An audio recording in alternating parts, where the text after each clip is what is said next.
Hello, I'm Emma Louise Coffey and you're welcome to the Dairy Edge, the Teagasc Dairy podcast. We're bringing you the latest information, insights and opinion to improve dairy farm performance.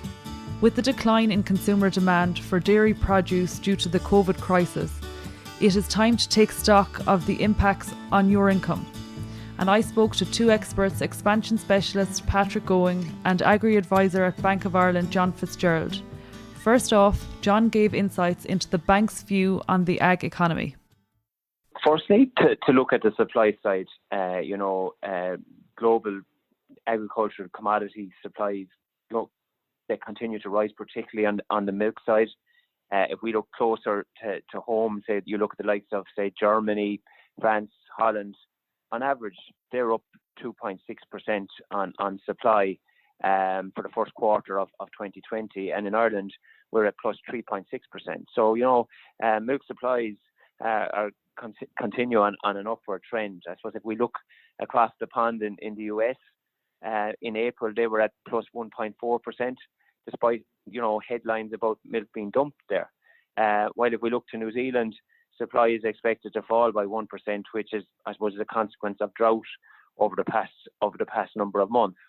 So I suppose, that's on the supply side. If we look at demand, the reality is that the large food service market, has, for the most part, disappeared for the last 3 months. And the surge in retail demand has not been able to fully offset the loss of demand from those food service channels, whether that be in dairy commodities, beef commodities, and so on. Look, of course, unlike other sectors, dairy processors have continued to manufacture product during lockdown. So the overhang in supply is expected to affect prices for a long time to come, as demand probably, it'll be quarter four before we see any, significant recovery on the demand side. So then looking at specific farm situations, Patrick, milk price has declined and that's reflective of milk checks in the last 2 to 3 months. Is there any other factors that you see across the dairy industry in Ireland that may possibly lead to lower incomes in family farms in Ireland in 2020? Thanks, Emma Louise. Yeah, look, on average, I suppose the milk price is back 3 cents a litre across most co-ops. And when we look back to the early part of the year, the end of last year was looking very positive for this year. But obviously, as John has said, the COVID-19 restrictions have impacted on all markets. An unusual thing that's happening this year compared to other times when milk price may be low is there may be a loss of income to the household due to someone off farm not being able to work, which is may not have happened before. So the farm may have to carry more of the household costs than it did before, so there could be extra pressure on cash flow just from that point of view, where there's someone has lost their jobs. As we stand at the moment, we're having impact in some parts of the country on drought as well, where feeding increase due to lack of grass growth. But mainly for so far, as we hit the middle part of the year, the lower milk price, which unfortunately has hit prior to the summer months and prior to the peak months, will have a significant impact on the year as it pans out. And I guess, in terms of the lower income, we were looking at a situation and there were whispers of the lack of capacity of processors to process milk at peak, looking at the potential of a processing unit to close down as a result of COVID-19.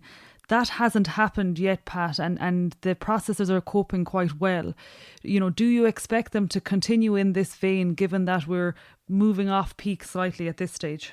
Yeah, and a large credit has to go out to all the co-ops for the effort. I suppose we have to understand that at peak in a normal year, the country has very little capacity for processing. So normally we're running at 100% or as close to it as you can get. So with the lockdown and the threat of COVID-19, there was potential that if a number of people on a shift or to contract COVID, that they'd have to close the plant, and at that stage we would have issues processing all the milk. But in fairness to the co-ops, they put in very good protocols and they're able to manage it. And every week that passes now, we're coming off peak. So we're starting to get a little bit of extra fat in the system. So even if a plant was to go down now, as we come off peak, the rest of the industry should be able to carry the can on it.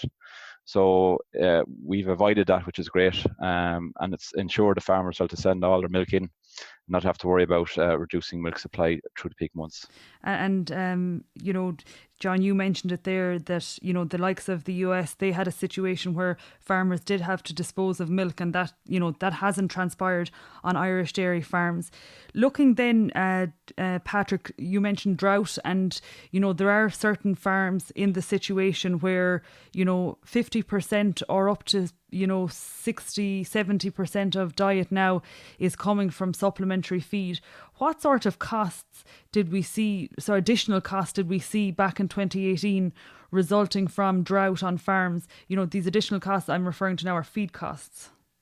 Yeah, so on average, it probably equated back to about a half ton, between 150 and 200 euro, I suppose, to keep it simple, per cow. So that'd been 25,000 across a 100 cow farm. So that, and majority of that now came from increased feed costs. There was a slight drop. If we look back in 18 from 17, the milk price dropped a small bit from 17 to 18, but the main change was the lack of grass growth and the cost of importing all the extra feed. Now, as we move into this year, obviously milk price is back, as we've already mentioned. So we have to manage through that. We're probably not as bad as 2018 yet. It's more regionalised, particularly in Leinster and Southeast. Other parts of the country are growing quite well. There was a good lot of fodder left over from the winter this year, towards 18, when our reserve was gone and a lot of people are scrambling. The concern is that it's quite early this year, so we're probably a month ahead of where we were in 2018. But on the flip side of that, there's a lot of growing left to the season. So if the weather gets back to any normality, we should be able to bounce and carry out it on it. But for some people, there's a significant increased costs on feeding their cows for at least the next month. And looking at that, John, so Patrick has documented, various reductions in income and also potential increased costs across farm businesses. And realistically, that means there will be a shortfall in incomes across farms. And I suppose, this isn't just restricted to dairy farms. You're looking at dry stock and tillage farms, are in the same boat. For these farmers, they're beginning to talk about, the financial status of the farm and taking action on the status where, it might be in a neutral or a negative zone. In terms of having a conversation with the bank and where farmers are planning to do so, what exactly are ye looking for, say, where a farmer wants to approach you and have a discussion about their finances? Maybe just firstly to comment, our view is that efficient farmers will manage through this crisis, whether that be COVID and potentially drought, and that, our experience tells us that they will do this by managing cost a bit tighter. They drive productivity where it's possible to do so, and they'll postpone non-essential investments. So, where, let's take a dairy farmer who was looking to invest on, to increase the capacity of the milking parlour, because cow numbers have increased, he or she may hold off now for 12 months to let this whole COVID issue play out and to have a little bit more certainty prior to making that investment. And we're certainly starting to see that. Just in relation to cash flow, and to date we haven't seen any material deterioration in cash flow on farms. That said, I suppose if this continues into quarter 3 and quarter 4, we're likely to see more of that. And I suppose where that starts to develop, there are a number of different options available to farmers with Bank of Ireland.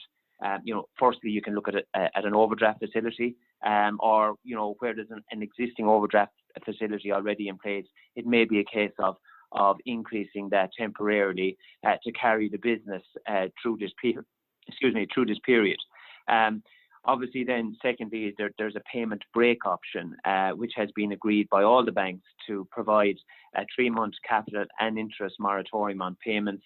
So it's effectively the cessation of those payments for 3 months, with the loan extended by 3 months at the back end.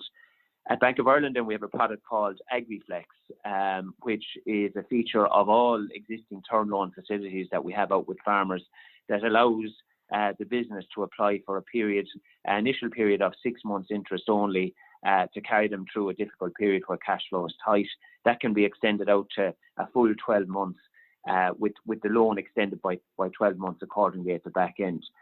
Quite often what you'll see as well with farmers is that, they like to invest on the farm and use surplus cash flow to fund capital investment, whether that be in shed extensions or storage or whatever. And obviously, look, when commodity prices rise, or maybe you have an increase in costs, that cash flow can get tight.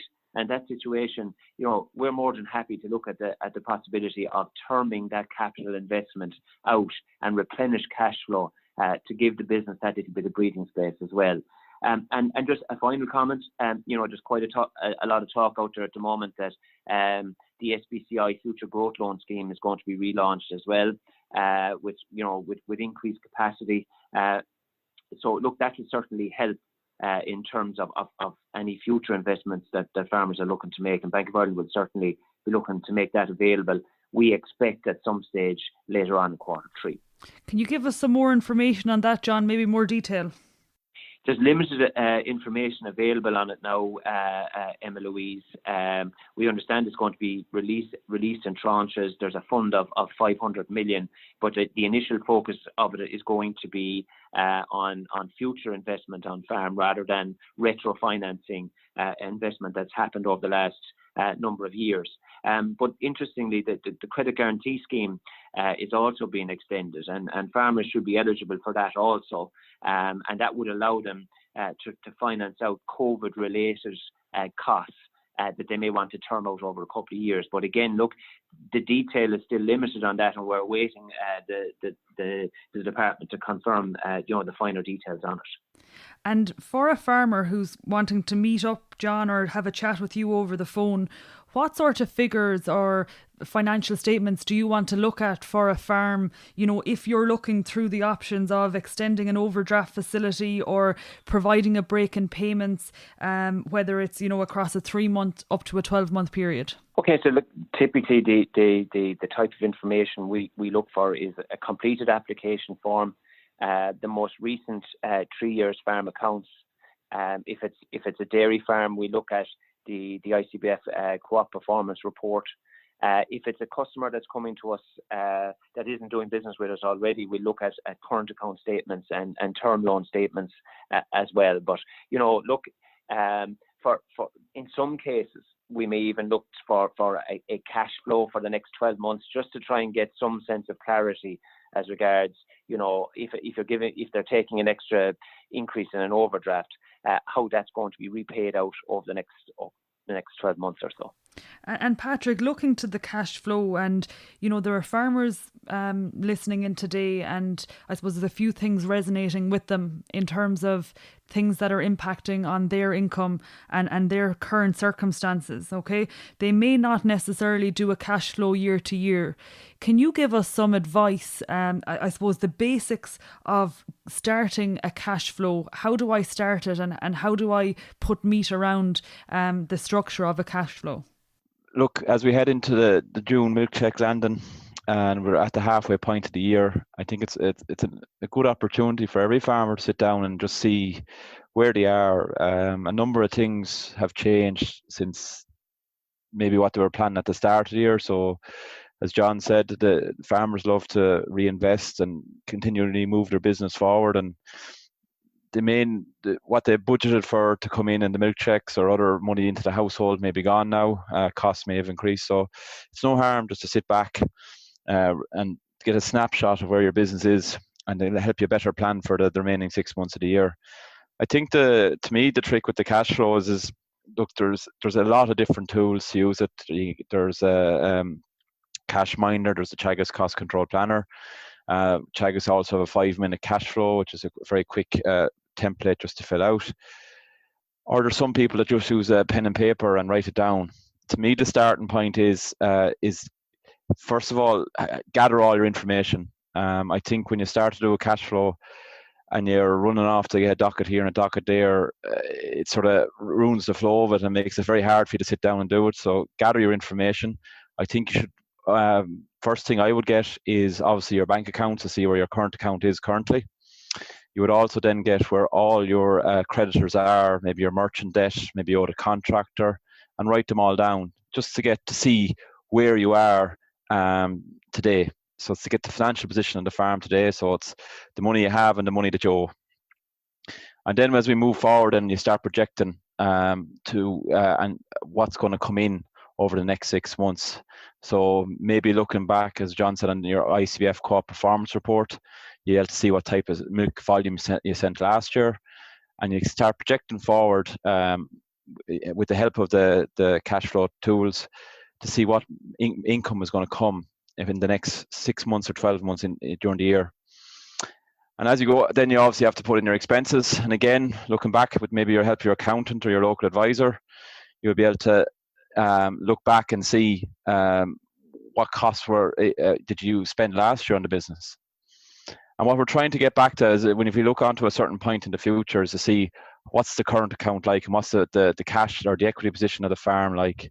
And if you see yourself running towards Christmas and you're struggling to clear your bills, maybe the overdraft looks like it's going to extend, now's the time to react because we still have 6 months of the year left on it. And the biggest thing I would say for anyone, and I'm sure John will agree, is if you feel you're going to get in a little bit of bother from a cash flow point of view, is move and react early, because the time will give you a chance to rectify it. They've taken and it does take time to go through the process with the banks as well. And if we move on and we don't want about it, and maybe then we decide to over the summer months do some capital expenditure, whether it be upgrading the water system or maybe adding on a few cubicles, tends to come out cash flow, and then we find ourselves that we're further behind at the back end of the year and we're into a bit of a scramble. So it's better to plan these things out, give yourself time, and if you think you're a bit shy, react fast and on it. I think within reacting fast, what the first thing I would do is capital expenditure out of cash flow. I would suspend that if you thought you're going to be tight. We'd look at all costs in the business. They're non-essential. Like, you have to feed your cow and you have to keep the system running, but non-essential costs have to be pulled out of it. Like, so in a normal year, if grass starts growing back right and we have adequate amount of good quality grass, we can look at the feed budget. We can look at other things then within the system, and we also then have to look at other animals like passenger cows, other animals that we may be able to sell. Yeah, and if I could add in there as well, Patrick, just on that, like, I would fully agree. If someone is out there is like anticipating that cash was going to get tight, be proactive. Get yourself on the front foot. Come talk to the bank. I think you'll be pushing an open door in terms of that conversation. And ultimately, we want to try and understand and to try and help out where and get around the issue. It just becomes a problem when it gets too late, and there can be the current account can be under a lot of pressure. Direct debits can stop going through and so on. And look, nobody wants to be in that situation. I think you should come proactively talk to the bank. And the other comment I'd make there, in addition to what Patrick was saying, is that if you are looking at capital investment, and you're in the past you've always tried to do that out of cash flow, there's nothing wrong with looking to borrow that out over a 5, 10, 15-year period, rather than trying to put yourself under undue pressure trying to fund it out of cash flow. It puts a structured repayment plan in place that should be possible to service it out over a period of time. For some people, it's to know their tax position early as well, because last year would have been a relatively good year. We're off 2 or 3 relatively good years as well for people that were income averaging, and might be no harm just to, particularly for people who are not in companies, to know your tax position early, because there could be a bill that you may not realise coming into the back end of the year. I think the advice you've given us, Patrick, is quite good in terms of to establish where we are in terms of our financial position. in some ways the cash flow budget seems daunting, but it's very basic. So if you're looking into the next 6 months, as you say, refer back to your production from last year, it should be quite similar. And I think as well, in terms of the costs of your silage, your fertilizer, they don't change much from year to year. So there's a good indication of what your costs will be for 2020 if you refer back to the accounts from 2019. Yeah, look, you're 100% right. When we look at profit monitor data, the costs of keeping the animal from year to year outside the likes of 2018 when there was a drought are relatively static. And when we look at other figures from discussion groups looking at figures around cash flow figures and break-even analysis of the farms, a lot of where the money goes is not sometimes. It can be for the ones that we've John and I have highlighted. It's maybe the money into the house, the tax, the cap, the paying down loans fairly fast, putting pressure on the cash flow of the business, and also taking a large chunk of money out annually for capital reinvestment on the farm. And I'd be 100% agreeing with John. Terming that money out and giving the farm a bit of a chance is the way forward. And potentially for all farmers, I think what we want to try and get is not to be moving to do cash flow budgets just in a bad year. I think what we need to do is get the discipline of having some sort of system around analysing your cash every year, best practice to leave the farm in a better position going forward and better be able to plan the farm as we look into the future. And to pick up on some other points that you have, Patrick, in terms of, looking at those non-essential or non-productive costs out of the business, at the moment, inputting supplement is essential for some farms. But, where the rain comes, and please God it will soon, and grass growth recovers, there may be a position where you can reduce supplement to lower levels or totally eliminate it out of the system. And your second point then, looking at passenger cows, okay? And where we have access to the ICBF, we can look at the cow index and we can look at the least profitable cows we have. I think particularly after we scan in July, August, we can take some action in terms of empty cows, and also then looking at cows that are, consistently giving us problems in the form of lameness or cell count. Moving on then and picking up on a point, John, that you've been talking about, during this conversation in terms of capital investment and capex as some people like to call it. But you're talking about farmers are going to postpone some, I suppose, capital projects that they're doing on farms this year because the financials and the cash in and out of the business isn't supporting the plan. Going forward, and based on the several issues that are impacting on cash flow in 2020, is there going to be a difference in the way banks are viewing farm businesses in terms of their ability to service debt? Or is it going to be the similar structure of presenting a business plan and some of the relevant information like the ICBF co-op performance, or is it going to be more stringent? No, I think the way we look at it won't fundamentally change, Emma-Louise. I mean, look, the first thing we look for when we're looking to lend money to a farmer is the last 3 year set of accounts. We don't take any 1 year in isolation. If you take a year like 2017, which was an exceptionally good year, you then obviously run the risk of overlending in that scenario. And, the opposite applies in 2018 then, where costs were exceptionally high. So what we try to do is take an average view over a 3 year period. And that will give us a reasonably accurate view of the capacity of the business to take on the debt level that's proposed.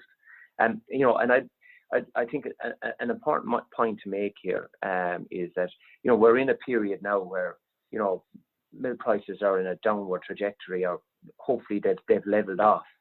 But, confidence is a little bit lower than what it was 12 months ago. But, if someone out there is looking to invest in land or looking to invest in infrastructure, well, in borrowing money from the bank, they're looking for the bank to take a 15 or 20 year view of their business, because that's how long the loan is going to be there for. And like I would say that, but then that farmer needs to take a 15 or 20 year view of their own business as well. And while sentiment and short-term sentiment is negative around commodity prices at the moment, I think over time we're comfortable that the vast majority of farmers can take on a reasonable level of debt, and that prices will be similar to the average over the last 3 years. Like if you were to look at milk price, over the last 3 to 5 years, you're probably going to come in at somewhere around 33, 34 cents a litre, which is, that's a level that I think both the farmer and the bank will be comfortable at. And I suppose to sum up, guys, I think we've gotten a good indication and a good picture in terms of what's happening on farms on the ground, but also a more global picture of what's happening in Ireland. And I'm taking some positives from this conversation, particularly what you're saying, John, in terms of there's, no material evidence of deterioration in cash flow in people's bank accounts in the first quarter of 2020. And I think, Patrick, you've given us a really good starting point for starting that cash flow. And as you say, there's lots of different programs that people can use, to get started. Just to finish, can we get one top tip from both of you in terms of how farmers could, arm themselves to cope financially in 2020? We might start with you, Pat. So I think we should take the opportunity, as we're at the halfway stage of the year, to sit down, check where we are. I agree with John, and I think for most people, they will manage through 2020 without any major issue. But some people may come under a bit of pressure, and it's no time to know in advance. And it's good practice just to see where your business is and the strength of your business at any time of the year. So just take the opportunity as the silage season is over and as breeding winds down to assess the financial strength of your business, and then react on the results. I suppose that's the big area where a lot of people, sometimes we do a lot of budgets and there's very little action, but if there's something that's worrying you, seek advice. Yeah, I'd say for anyone out there looking to invest in infrastructure or land, don't be afraid to involve the bank in the discussion. Heretofore, that particular farmer may have tried to fund that from cash flow. That can, I suppose, expose the business when commodity prices are down. I think if you allow the bank to play a role, you can certainly invest some of your own funds into it, but also use bank funding to offset the risk on your business out over a longer period of time. And I think as well, people are here to help, the likes of Patrick within Teagasc, and also your local advisor is more than willing to help. There are a lot of resources on the Teagasc website, and I think, yourself in particular, Patrick, you have put a lot of work into it in the form of videos and technical notes, along with the broader dairy team in Teagasc. And as you say, John, as well, although there's restrictions in place, the banks are open for business and they're willing to help farmers. Thank you, John and Patrick. Thank you, Annalise. That's it for this week's episode of the Dairy Edge podcast, and my thanks to Patrick Going and John Fitzgerald for joining me on this week's show. Don't forget to rate, review and subscribe to the podcast. You can listen on Apple and Google Podcasts as well as Spotify, and for more information go to the Teagasc website at teagasc.ie. I'm Emma Louise Coffey, and join me next time for your Dairy Edge.